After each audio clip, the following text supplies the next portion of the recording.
This is how to use a DH22 with an Arduino Uno.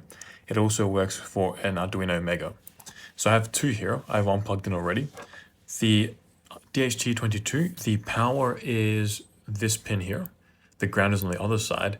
Then this second pin from the left, that's the data. So whichever one you're going to be putting into the Arduino slot here, the digital.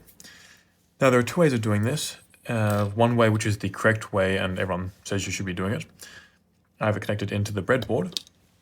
So we have the DHT22, power going to the left, then we have ground going to the right, then we have the orange cable, which is going to be going to the Arduino.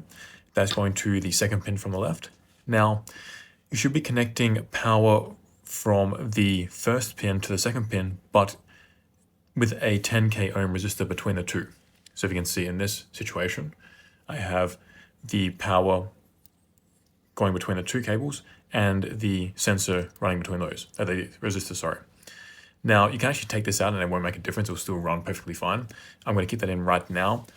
And then to connect this up, you just put the ground to the ground on the Arduino, the power to the power on the Arduino, 5 volts. And then the orange cable we will be putting into pin 2. You can put it into any of these pins here really, but the code that we're going through in the Arduino IDE, that uses pin 2. So let's go there now. So this is the program that we're going to be running, the code. To get this is actually from a library. So to get this, go to Tools and then Manage Libraries. And once you come into the Library Manager, then type in DHT and come down to something called DHT Sensor Library and install this. Note that there are a lot of them here. There are lots of different ones, but this DHT Sensor Library is done by Adafruit, which is a company that does sensors and stuff like that.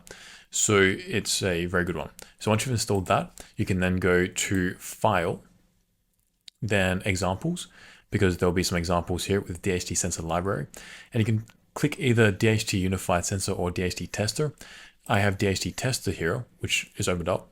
And we can literally just upload this to your Arduino and then open up the serial monitor and you'll start getting data.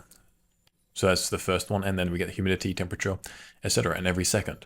So what this code does is, first of all, it includes the library to run this sensor.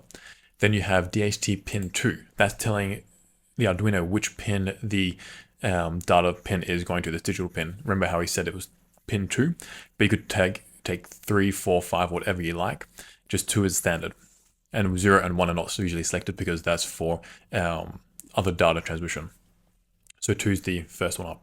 Then we have the DHT type, which is DHT22, because there are other DHT sensors as well. And then coming down, it just starts the DHT, telling it what type it is, feeds it, and then the pin that it's connected to, the data. Then we have the baud rate, 9600. Then it prints the DHT-XX test, which we get straight up. That's just initialization. Then we have DHT begin, so it's starting the sensor up. In the void loop, we then have a delay of 2 seconds to begin with, just to let things start up, and every time you go through, it's delaying about 2 seconds, so we get a sensor reading every 2 seconds.